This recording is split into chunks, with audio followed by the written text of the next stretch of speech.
આજના લેક્ચરમાં આપનું સ્વાગત છે। આજનું લેક્ચર આપણો ધોરણ 10 ગણિત Gala assignment paper number 2 section D. Paper number કયું 2 જેનો સેક્શન ડી। સેક્શન ડી બે ભાગ પડ્યા હતા। પહેલો પાર્ટ કે જેની અંદર 47, 48, 49 અને 50 ચાર દાખલા મૂકી દીધા છે। હવે 51 થી 54 દાખલા। 51મો દાખલો જોઈએ। નીચેનું આવૃત્તિ વિતરણ વસ્તીના બાળકોનું દૈનિક ખિસ્સા ભથ્થું દર્શાવે છે, એટલે પોકેટ મની। તો ખિસ્સા ભથ્થા મધ્યક 18 રૂપિયા છે, એટલે કે મધ્યક એટલે કે આપણને એક્સ બાર આપી દીધેલો છે। તો એફ એટલે કે ખૂટતી આવૃત્તિ શોધો। હવે રકમ મેં આડી લખવાનું એટલે ડાયરેક્ટ ઊભી લખી દીધી છે। રકમમાં જે આપ્યું છે રેડ પેનથી લખેલું જો તો શું આપ્યું છે? દૈનિક ખિસ્સા ભથ્થું રૂપિયામાં, જેને આપણે શું કહીશું? વર્ગ। બાળકોની સંખ્યા એફઆઈ એટલે કે આવૃત્તિ ગણીશું એમ। જ્યારે પણ મધ્યક આપેલું હોય ને એફ શોધવાનું હોય અથવા તો મધ્યક શોધવાનું તો 5 ખાના બનશે। ત્રીજું ખાનું હંમેશા બનશે મધ્ય કિંમત। મધ્ય કિંમતને આપણે શું કહીએ છીએ? એક્સઆઈ। મધ્ય કિંમત કોની ઉપરથી મળશે? તો વર્ગ ઉપરથી। તો 11 અને 13 ની વચ્ચે કઈ કિંમત આવે? તો 12। 13 અને 15 ની વચ્ચે 14, 15 અને 17 ની વચ્ચે 16। તો જો 2 નો ગેપ આવે। 12 ને 2 14, 14 ને 2 16, તો 16 ને 2 18, 18 ને 2 20, 20 ને 2 22, 22 ને 2 24। એટલે કે બધાની વર્ગ લંબાઈ સરખી અને કેટલી છે? 2। હવે બધાની વર્ગ લંબાઈ સરખી છે અને બીજું કે એફ શોધવાનો હોય ત્યારે હંમેશા યુઆઈની રીતનો ઉપયોગ કરવાનો આવે છે। તો યુઆઈનું સૂત્ર લખીએ, એક્સઆઈ માઇનસ એ અપોન એચ। એ એટલે કે ધારેલ મધ્યક, જે હંમેશા મધ્ય કિંમતમાંથી જ ધારવાનો હોય। તો એ મધ્ય કિંમતમાંથી ધરાય કોની સામે? એફની સામેની જે કિંમત છે એને આપણે શું ધારી લઈએ? એ ધારી લઈએ। એની સામે 0, 0 પછી 1, 1 પછી 2, 0 ની પહેલા -1, -2, -3, -4। તો યુઆઈની ગણતરી નહીં કરવાની, જ્યાં એ ધાર્યો એની સામે 0, નીચે પ્લસ, ઉપર માઇનસ। છેલ્લું ખાનું એફઆઈ યુઆઈ। એફઆઈનો અને યુઆઈનો ગુણાકાર, તો 7 ચોક 28 કેવા? માઇનસ। 6 તરી 18 કેવા? માઇનસ। 9 દુ 18 એ પણ કેવા? માઇનસ। 13 એકા 13 એ પણ માઇનસ। 0 ની સામે 0। 5 એકા 5, 4 દુ 8, 0 ની ઉપર માઇનસ, નીચે પ્લસ। તો પહેલા માઇનસની કિંમતોનું ટોટલ અને પછી પ્લસની કિંમતોનું ટોટલ। માઇનસની કિંમતોનું ટોટલ કરીએ તો 8 તરી 24 ને 3 27 નો 7 વધી 2, 2 ને 4, 4 ને 3 7, તો 77 કેવા? 77 માઇનસ 77। પ્લસનો સરવાળો 8 અને 5 13 કેવા? પ્લસ 13। તો સિગ્મા એફઆઈ યુઆઈ 77 માંથી 13 બાદ કરીએ, 7 માંથી 3 જાય તો 4, 7 માંથી 1 જાય તો 6, મોટી સંખ્યા માઇનસ તો જવાબ પણ માઇનસ। એફઆઈનો સરવાળો 7 અને 6 13, 13 અને 9 22, 22માં 13 ઉમેરો તો 35, 35 ને 5 40, 40 અને 4 44, અને વત્તા શું? એફ। એફ જોડે પ્લસ કરીને લખી દેવાનું। હવે મધ્યક આપણને આપેલું છે અને આપણે એફઆઈ યુઆઈ અને સિગ્મા એફઆઈ શોધી લીધા। સૂત્ર લખી કિંમતો મૂકીએ કે એક્સ બાર બરાબર A plus sigma F I U I upon sigma F I ગુણ્યા એચ। મધ્યકની કિંમત કેટલી આપી છે આપણને? 18। એ એટલા ધાર્યા છે 20। એફઆઈ યુઆઈ ટોટલ શું છે? -64। એફઆઈનો સરવાળો 44 પ્લસ એફ અને એચ એટલે કે વર્ગ લંબાઈ બધામાં સરખી કેટલી? 2। સૌ પ્રથમ 20 ને 18 જોડે લઈએ તો 18 માઇનસ 20 પ્લસના માઇનસ થઈ ગયા, -64 ગુણ્યા 2 અને છેદમાં 44 પ્લસ એફ। બાદબાકી શું થશે? -2 સામે એમનું એમ -64 ગુણ્યા 2 છેદમાં 44 પ્લસ f. -2 છેદમાં અને 44 પ્લસ f અંશમાં, એટલે બંને એકબીજાની જગ્યા બદલી લેશે. તો 44 પ્લસ f બરાબર -64 ગુણ્યા 2 અને આ માઇનસ એ છેદમાં. તો સૌથી પહેલાં શું ઉડી જશે? માઇનસ અને 2. તો માટે f બરાબર 44 સામે છે તો પ્લસના માઇનસ શેમાંથી? 64 ઓછા 44. તો માટે f બરાબર 64માંથી 44 જાય તો કેટલા આવે? 20. તો f ની કિંમત આપણને મળી ગઈ. હવે જોઈએ દાખલા નંબર 52. 52નો દાખલો પણ આંકડાશાસ્ત્રનો જ છે. તો નીચેનું કોષ્ટક 400 નિયોન ગોળાના આયુષ્યનું આવૃત્તિ વિતરણ છે અને તેના આયુષ્યનો શું શોધવાનું છે? મધ્યસ્થ એટલે એમ શોધવાનું છે. તો જ્યારે બી મધ્યસ્થ શોધવાનું હોય ત્યારે 3 ખાના આવે. પહેલા 2 રકમના ખાના અને ત્રીજું ખાનું સંચય આવૃત્તિ CF. આયુષ્ય કલાકોમાં જેને વર્ગ કહીએ, ગોળાની સંખ્યા જેને આવૃત્તિ કહીએ F, અને સંચય આવૃત્તિ CF. તો 400 ટોટલ પણ આપણે આપી દીધેલું છે રકમ, એટલે n બરાબર 400. હવે આપણે CF શોધવાના છે. તો CF ની કિંમત કોની ઉપરથી મળશે? F ઉપરથી. તો પ્રથમ આવૃત્તિ 14, તો સંચય આવૃત્તિ પણ 14 છે. 14માં 56 ઉમેરવાના, તો કેટલા થશે? 70. 70માં 60 ઉમેરવાના, કેટલા થશે? 130. 130માં 86 ઉમેરવાના, તો 6, 1 અને 2, 216. 216માં 74 ઉમેરવાના, 0, 7 ને 1, 8 ને 1, 9 અને 2, 290. 290માં 62 ઉમેરવાના, 0 અને 2, 2, 9 ને 6, 15 નો 5 વધી 1, 2 ને 1, 3. 352માં 48 ઉમેરવાના, એટલે થઈ જશે 400. તો n ની કિંમત અને સંચય આવૃત્તિની છેલ્લી કિંમત સરખી હોવી જોઈએ. મધ્યસ્થ શોધીએ તો એના માટે સૌથી પહેલું સૂત્ર મધ્યસ્થ વર્ગ. ડાયરેક્ટ મધ્યસ્થ મળશે નહીં. તો મધ્યસ્થ વર્ગ બરાબર n/2 મું અવલોકન. ચલો n કેટલા છે? 400. 400 છેદમાં 2 મું અવલોકન. 400 ને 2 વડે ભાગાકાર કરી દઈએ તો કેટલા હોય? 200. તો 200 મું અવલોકન. ક્યાં જોવાનું? CFમાં જોતા. તો CFમાં જોઈએ 200 ની કિંમત વધી જાય તો આ 216 વધી ગયા. તો આ 216ની આખી લાઈન ઉપર તમારે બોક્સ બનાવી દેવાનું.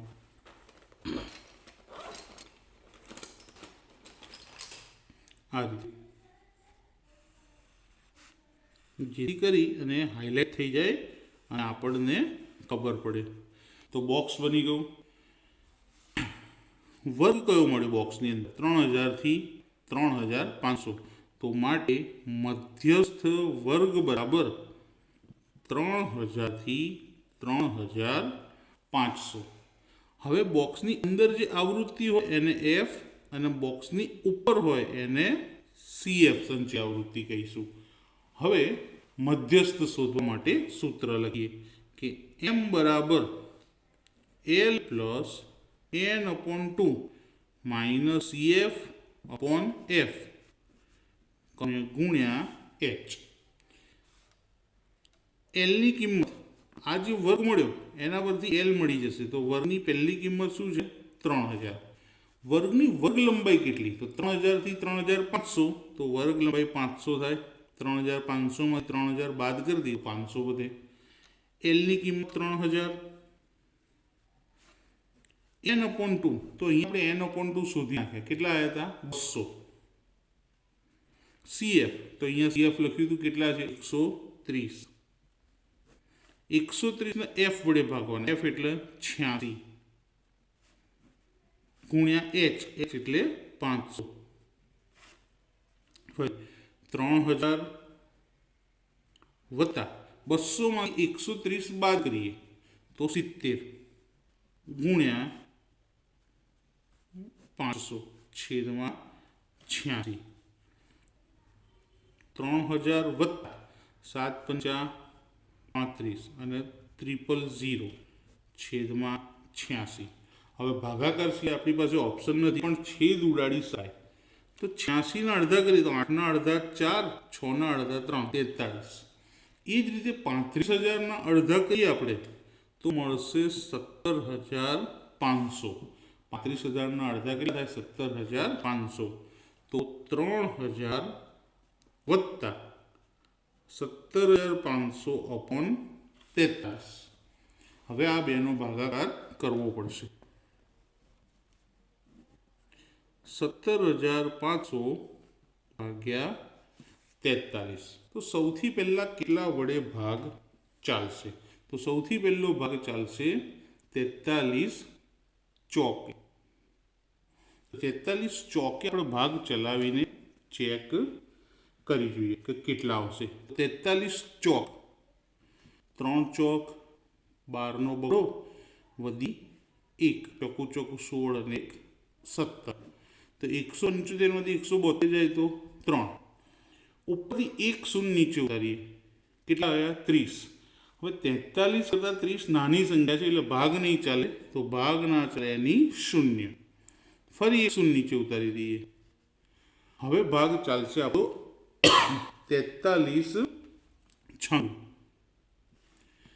6 તરી 18 નો 8 વધી 1 6 ચોક 24 અને 1 25. 300 માંથી 258 તો 0 ઉપર 10, 10 માંથી 8 જાય તો 2, બીજી ઉપર 9, 9 માંથી 5 જાય તો 4, 3 ની ઉપર 2, 2 માંથી 2 જાય તો 0. હવે આપણી પાસે ઉતારવા માટે કંઈ નથી, તો ઉપર પોઈન્ટ મૂકી નીચે 0 ઉતારી દઈએ. હવે આપણો ભાગ ચાલશે 9 વડે. 43 9 9 તરી 27 નો 7 વધી 2, 9 ચોક 36, 36 અને 2 38. 10 માંથી 7 જાય તો 3, 2 ની ઉપર 1, 1 ની ઉપર 11, 11 માંથી 8 જાય તો પણ 3, 4 ની ઉપર 3, 3 માંથી 3 જાય તો 0. ફરી 0 ઉતારી લઈએ. હવે 43 તો 40 નું વિચારીએ 4, તો હવે 7 ભાગ આવશે. કેટલા વડે? 7 વડે. 7 તરી 21 એકડો વધી 2, 7 ચોક 28 અને 2 30. તો 330 માંથી 301 જાય તો 29. ફરી 0 ઉતારીએ. હવે કેટલા વડે ભાગ ચાલશે? તો હવે ભાગ ચાલશે પાછો 6 વડે. 43 અંક આપણે હમણાં જ કર્યા હતા, કેટલા હતા? 258. હવે આ પૂરો કરવાની જરૂર નથી, આપણને 3 આંકડા મળી ગયા. ત્રીજો અંક 5 કરતાં મોટો છે તો એની આગળના અંકમાં 1 ઉમેરાશે તો 97 ના થઈ જશે 98. તો જવાબ શું મળશે આપણો? 3000 વત્તા 406.97 ના શું થશે? 98. ટોટલ કરીએ સરવાળો તો 3406.98. અને નીચે આપણે આયુષ્ય લખી દઈએ, મધ્યક લખી દઈએ કે માટે ઘોડાના આયુષ્યનો મધ્યસ્થ બરાબર 3406.98 કલાક. એટલા માટે કારણ કે આયુષ્ય આપણને કલાકમાં આપ્યું હતું. તો દાખલો પૂરેપૂરો સમજણ પડી ગઈ તમને. હવે જોઈએ દાખલા નંબર 53. 53માં દાખલામાં શું કીધું કે એક પાસા પર 6 બાજુઓ છે. 0 1 1 1 6 6 એવું અંકિત છે. આવા 2 પાસાને એક સાથે ઉછાળવાના છે. તો 2 પાસાને એક સાથે ઉછાળતા મળતા પરિણામ. તો પહેલા પરિણામ લખી દઈએ. આમ તો આપણી પાસે 1 થી 6 છે, પણ આજે 0 1 1 1 6 6 છે, તો આને ધ્યાનમાં રાખીને પરિણામ લખવાના. તો પહેલું 0 છે તો 0 0 0 1 1 કેટલી વખત? 3 વખત. તો 0 1 0 1 3 વાર લખી દીધું. પછી 0 6 6 2 વાર, 0 6. હવે એવી જ રીતે 0 પછી શું છે? 1 1 0 1 1 1 1 1 1 1 6 1 6 બીજી અને ત્રીજી લાઈન પણ આવી જશે કારણ કે 3 વખત એકડા છે તો 1 0 1 1 1 1 1 1 1 6 1 6 ફરી 1 0 1 1 1 1 1 1 1 6 1 6 બધાની સાથે આખી લાઈન લખવાની. હવે 3 એકડા પતે 6 ની સાથે ફરી આખી લાઈન 6 0 6 1 6 1 6 1 6 6 6 6 ફરી એનું એ જ કારણ કે ફરી બી છગડો છે 2 વખત તો સેમ ટુ સેમ જે 5મી લાઈન લખી એ જ લાઈન આપણી છઠ્ઠી આવશે. કુલ પરિણામ કેટલા થયા 36 તો લખી દઈએ માટે કુલ પરિણામ n બરાબર 36. સવાલ શું છે તો પાસાને ફેંકતા પાસા પર અંકોના સરવાળા માટે કેટલા જુદા જુદા અવલોકનો શક્ય છે તો અંકોના સરવાળા માટેના શક્ય પરિણામો. સરવાળો શું થઈ શકે જો 0 0 નો સરવાળો 0 થાય 0 1 નો સરવાળો 1 થાય આનું પણ 1 આ કૌંસનો પણ 1 આનો 6 આનો 6 જો 1 ને કેટલા થાય 2 થાય. ત્યારબાદ 1 અને 6 અથવા 0 0 ને 6 કેટલા થાય 6 1 અને 6 નું ટોટલ કેટલું થાય 7 અને 6 6 નું ટોટલ કેટલું થાય 12. તો આ જેટલા બી બ્રેકેટ છે એ બધા બ્રેકેટોમાં જો સરવાળો કરો તો કાં તો સરવાળો 0 થશે કાં તો 1 અથવા 2 અથવા 6 થાય અથવા 7 અથવા તો 12 થશે. આનાથી વધારે ક્યારેય સરવાળો કાં તો આના સિવાયનો કોઈ સરવાળો મળશે નહીં. સરવાળો 7 મળવાની સંભાવના શોધવાની છે. તેને આપણે ઘટના એ કહીશું કે ઘટના એ બરાબર પાસા પરના અંકોનો સરવાળો 7 થાય માટે ઘટના એના પરિણામ 7 થાય એવા પરિણામ જો પહેલી લાઈનમાં 7 આવતા નથી બીજી લાઈનમાં જો આનો 7 થશે 1 અને 6 7 1 અને 6 એટલે 2 મળ્યા અહીંયા 3 4 5 6 7 8 9 10 11 અને 12 તો 12 એવા બ્રેકેટ છે જો બધા નીચે લાઈન કરી દો એટલે ખબર પડી જશે જો 1 2 3 4 5 6 7 8 9 10 11 12 આ 12 બ્રેકેટ એવા છે કે જેનો સરવાળો 7 થાય તો પરિણામ શું આવે 12. તો માટે P ઓફ A બરાબર સૂત્ર આપણે શું લખીએ છીએ આને આપણે m કહીએ છીએ તો m upon n. m કેટલા છે 12 n કેટલા છે 36 12 ના ઘડિયામાં 36 આવે 3 તો 1/3. દાખલો 24/12 અને થોડોક યુનિક છે જોઈ 2 વખત જોજો અને એકવાર ગણી લે તરત જ નહીતર આ પરિણામ લખવામાં ભૂલ પડશે તો આ 12 પરિણામ મળશે નહીં. ત્યારબાદ જોઈએ 53 નો બીજો દાખલો કે એક શાળામાં 5 વિભાગો છે A B C D અને E. એક વર્ગમાં 23 વિદ્યાર્થીઓ છે ટોટલ. વિભાગ A માં 4 છે તો વિભાગ A માં વિદ્યાર્થીઓની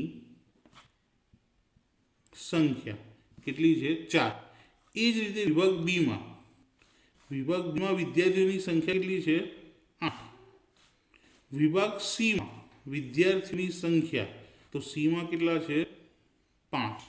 વિભાગ D માં વિદ્યાર્થીઓની સંખ્યા તો D માં કેટલા છે 2 તથા બાકીના બધા E વિભાગમાં છે. હવે E વિભાગમાં કેટલા વિદ્યાર્થીઓ છે આપણને ખબર નથી પણ કુલ વિદ્યાર્થી ખબર છે કેટલા છે 23 તો અહીંયા કેટલા થશે 23. હવે 23 માંથી 4 અને 8 12 12 ને 5 17 17 અને 2 19 તો 23 માંથી 19 જાય તો કેટલા રહે 4. તો વિભાગ E માં કેટલા વિદ્યાર્થીઓ હશે 4 વિદ્યાર્થી. સવાલ શું છે કે યાદચ્છિક રીતે પસંદ કરેલ વિદ્યાર્થી વિભાગ એ બી અને સીમાંથી ન મળે તો તેની સંભાવના શોધવાની છે. તો ઘટના શું આવશે કે વિદ્યાર્થી એ બી અને સીમાંથી ન મળે તો એ લખીએ અહીંયા ઘટના એ બરાબર પસંદ થયેલ વિદ્યાર્થી વિભાગ એ બી સીમાંથી ન મળે. એ બી સીમાંથી ના મળે એટલે એનો મતલબ શેમાંથી મળે? ડી અને ઈમાંથી મળશે. તો માટે ઘટના એના પરિણામ, ઘટનાના પરિણામ આપણે શું કહીએ? એમ. કુલ પરિણામને આપણે શું કહીએ? એન કહી દઈશું. એ બી સીમાંથી નથી મળતા તો ડી અને ઈ, તો ડી અને ઈમાં કેટલા વિદ્યાર્થીઓ છે? 2 અને 4 6. તો લખું છું જો 2 + 4 એટલે કેટલા? 6. આની સંભાવના તો અહીંયા સંભાવના શોધી લઈએ. P of A બરાબર m/n. m કેટલા છે? 6 અને n કેટલા છે? 23. તો જો વિદ્યાર્થી એબીસીમાંથી ન મળે તો તેની સંભાવના શું હોય? 6/23. આ પણ ચોપડી 12નો દાખલો છે. હવે છેલ્લો દાખલો. આ દાખલો પણ સંભાવનાનો સરળ છે પણ ચોપડીનો નથી. 100 ગુણમાંથી વિદ્યાર્થી મેળવેલા ગુણ નીચે આપેલા છે અને તેમાંથી જુદી જુદી આપણે 1 2 3 અને 4 સંભાવનાઓ શોધવાની કીધી છે. તો સૌથી પહેલાં તો કુલ પરિણામ શોધી લઈએ આપણે. જુઓ કે કુલ પરિણામ n બરાબર વિદ્યાર્થીઓની જે સંખ્યા છે એને આપણે કુલ પરિણામ કહીએ, કારણ કે જેટલા વિદ્યાર્થીઓ પરીક્ષા આપી તો 8 + 9 + 14 + 11 અને +8. તો ટોટલ વિદ્યાર્થી ગણવા પડશે. 9 અને 8 17. 17માં 14 ઉમેરી તો 31. 31માં 11 ઉમેરીએ તો 42. 42માં 8 ઉમેરીએ તો 50. તો n બરાબર આપણને કેટલા મળી ગયા? 50. સૌથી પહેલું ઘટના એ. ઘટના એ શું છે કે વિદ્યાર્થીએ 34 કે તેથી ઓછા ગુણ મેળવ્યા હોય. વિદ્યાર્થીએ 34 કે તેથી ઓછા ગુણ મેળવ્યા હોય તો માટે ઘટના એના પરિણામ. ઘટનાના પરિણામને આપણે શું કહીએ? એમ કહીએ છીએ. તો 34 કે તેથી ઓછા ગુણ, તો અહીંયા તો 35થી ચાલુ થાય એની ઓછા ગુણ મેળવનાર વિદ્યાર્થીઓ કેટલા છે? 8, કે જેમાં 0 થી 34 સુધીના મેળવ્યા હશે. તો ઘટના એના પરિણામ કેટલા? 8. સૂત્ર લખી દઈએ. P of A બરાબર m/n. 8/50. છેદ ઉડાડી દઈએ. 8/2 4, 50/2 25. તો 4/25. હવે ધારો કે કોઈક વિદ્યાર્થીના પોઈન્ટમાં ફેરવી નાખશે તો પણ ચાલી જશે, વાંધો આવશે નહીં. ત્યારબાદ ઘટના બી લઈએ. ઘટના બી શું કીધું કે વિદ્યાર્થીએ 71 થી 90ની વચ્ચે ગુણ મેળવ્યા હોય. વિદ્યાર્થીએ 71 થી 90ની વચ્ચે ગુણ મેળવ્યા હોય તો માટે ઘટના બીના પરિણામ એમ. હવે 71 થી 90ની વચ્ચેવાળા કેટલા છે? તો જુઓ 71 થી 90 કેટલા વિદ્યાર્થીઓ મેળવ્યા છે? 11. તો અહીં એમ બરાબર શું આવશે? 11. તો P of B બરાબર m/n 11/50. છેદ ઉડતા નથી. હવે લઈ ઘટના સી. ઘટના સી શું કીધી છે કે 70 થી વધુ ગુણ મેળવ્યા હોય. તો વિદ્યાર્થીએ 70 થી વધુ ગુણ મેળવ્યા હોય. વિદ્યાર્થી 70 થી વધુ ગુણ મેળવે તો ઘટના સીના પરિણામ બરાબર એમ. હવે જો 70 થી વધુ વાળા એટલે અહીં સુધી 70 તો 70 થી વધુ વાળા એટલે 11 બી આવશે ને 8 બી આવશે. કે જેમણે 71 થી 90 અને 91 થી 100 મેળવ્યા. તો આ બંને 70 થી વધુવાળા 11 વત્તા 8. તો અહીંયા ટોટલ કરીશું આપણે 11 વત્તા 8 કેટલા 19. તો માટે P ઓફ C બરાબર m/n 19/50. અહીં પણ છેદ ઉડતો નથી. છેલ્લી ઘટના ડી. 4 માર્કનો દાખલો છે, 4 ઘટના તો પૂછશે જ. ઘટના ડી સુધી છે, જો કે 50 કે થી ઓછા ગુણ મેળવ્યા હોય તો લખીએ ઘટના ડી કે વિદ્યાર્થીએ 50 કે તેથી ઓછા ગુણ મેળવ્યા હોય માટે ઘટના ડીના પરિણામ, અને ઘટનાના પરિણામને આપણે એમ કહીએ છીએ. હવે 50 થી ઓછાવાળા કેટલા છે જુઓ, તો અહીંથી 51 થી ચાલુ થાય એટલે વધતા છે. હવે ઘટવાવાળા 50 થી ઓછાવાળા 0 થી 34 પણ આવી જાય, અને 35 થી 50 તો 8 વત્તા 9. 8 વત્તા 9 કેટલા થાય 17. તો માટે P ઓફ ડી બરાબર m/n. એમની કિંમત કેટલી મળી 17 અને n કેટલા છે 50. તો મિત્રો અહીંયા આગળ આપણે ગાલા એસાઇનમેન્ટનું પેપર નંબર 2 સંપૂર્ણ રીતે પૂર્ણ કરી દીધું. આગળના બધા વિડીયો મેં ABCD ના મૂકી દીધેલા છે, તો જોઈ લેજો. અને આજનો વિડીયો પસંદ આવે તો વિડીયોને લાઈક કરજો, તમારા મિત્રોને શેર કરજો, જેથી એમને પણ મદદ મળે અને મને પણ મારી ચેનલની અંદર મદદ મળે. તો બીજું, ચેનલને સબસ્ક્રાઈબ કરવાનું ભૂલતા નહીં. Thank you.